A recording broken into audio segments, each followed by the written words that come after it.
नमस्कार दोस्तों, मैं हूं आमिर विश्वकर्मा। अब हम पढ़ेंगे लास का केंद्र स्थल सिद्धांत। हमने क्रिस्टालर का पढ़ लिया है। नए हो चैनल पर तो चैनल को सब्सक्राइब कर दीजिए, वीडियो को लाइक करके अपने मित्रों में जरूर शेयर कीजिएगा। आप जाके केंद्र स्थल सिद्धांत के साथ साथ नगरीय उत्पत्ति सिद्धांत भी देख सकते हैं। लुईस मम्फोर्ड, पैट्रिक गेडिस, से सबका पढ़ाया हूँ, चाइल्ड का भी पढ़ा दिया हूँ, सारी चीज़ें मैं पढ़ाया हूँ, तो आप जाकर देख सकते हैं एग्जाम अब भी उसे।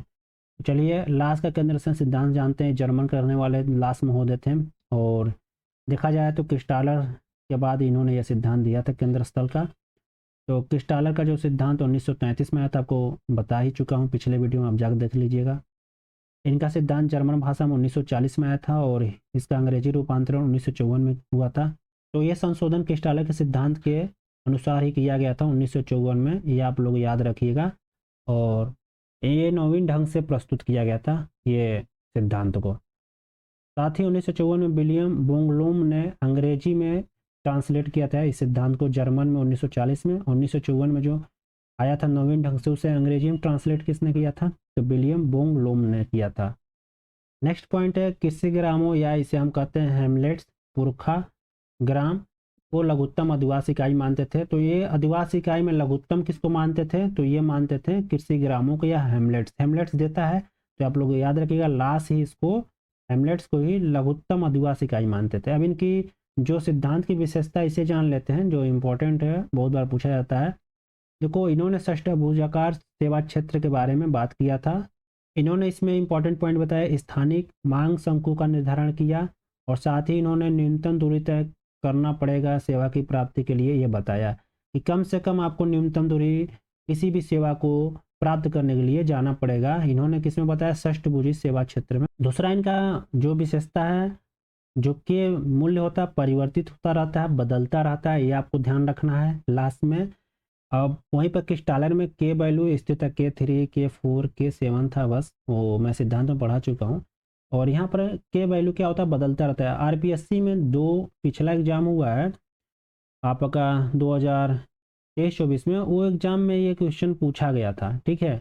और यहाँ पर पूछा गया था के वैल्यू में कौन सा के वैल्यू आपका लास्ट में नहीं है। तो वहाँ पर 15 संख्या दिया गया था, K15, ये नहीं था आंसर, वो सही था आई थिंक, मुझे जहाँ तक पता है। बाकी ये दिया था K3, K4, K7 ऐसे करके दिया था।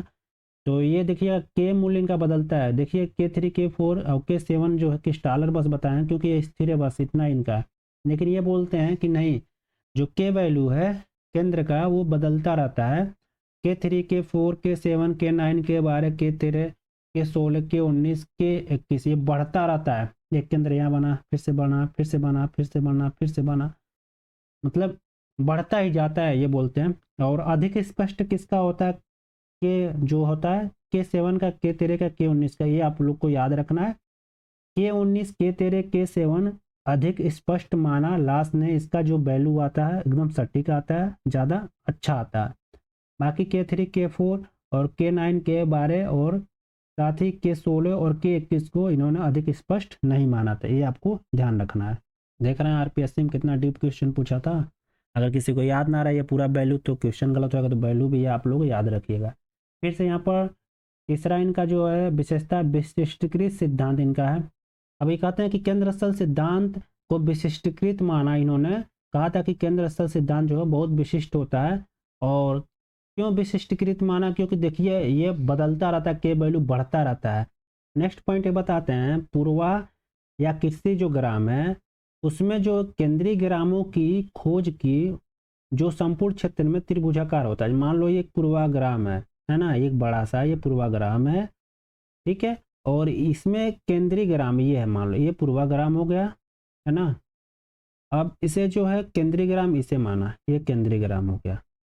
इसकी खोज की किसने? लास ने, जो संपूर्ण क्षेत्र में त्रिभुजाकार होगा। ये कहते हैं जो पूर्वाग्राम में केंद्रीय जो ग्राम है ना, ये वाला एरिया, ये त्रिभुजाकार होगा। संपूर्ण क्षेत्र में क्या होगा? त्रिभुज के नुमा होगा। क्लियर? तो ये हो गया आपका त्रिभुज नुमा। केंद्रीय ग्रामों की खोज की थी, किसमें? पूर्वाग्राम में ये आता है। और ये सारे क्षेत्र में, ये पूर्वाग्राम का क्षेत्र है, ये सारे क्षेत्र में त्रिभुजाकार होता है। तो ये तीसरा पॉइंट आपको यहाँ पर इसका दोनों बिंदु समझ में आ गया होगा, उम्मीद करता हूँ। चौथा पॉइंट इनका लास्ट का, प्रखंडात्मक भिन्नता बताया। हर एक प्रखंड की अलग अलग भिन्नता होती है।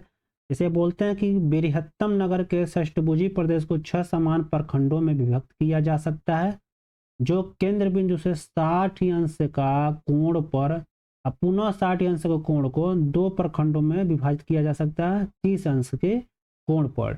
अब ये दो प्रखंड है, वो कहते हैं नगराधिक प्रखंड जो होते हैं, ये हो गया, इसे सिटी रिच सेक्टर कहा जाता है। और दूसरा ये प्रखंड होगा नगराल्प प्रखंड, जिसे सिटी पुअर सेक्टर कहा जाता है। एक नगर है, इसको बांटा था ऐसे करके, ये 60 का एंगल लिया, फिर से 30 का, तो ये इसको पहला माना, ये 60 का एंगल है, ये 30 का मान लो। इसको पहला का माना नगराधिक, सिटी ऑफ रिच, ये अमीर लोग रहते हैं। फिर से यहाँ पर सिटी पुअर सेक्टर, नगराल्प, नगराल्प मतलब पुअर, और इस एरिया को मानते हैं क्या, गरीब लोग रहते हैं, ये सिटी ऑफ पुअर सेक्टर इसे कहा जा सकता है। तो ये दूसरा एरिया हो गया। तो ये है 30 अंश के एंगल पर 60 को 2 भागों में बांट दिया था। बस इतना ही चीज़ आपको ध्यान रखना है। ऐसे ऐसे जो ऊपर बताएं वो आपको ध्यान रखना है।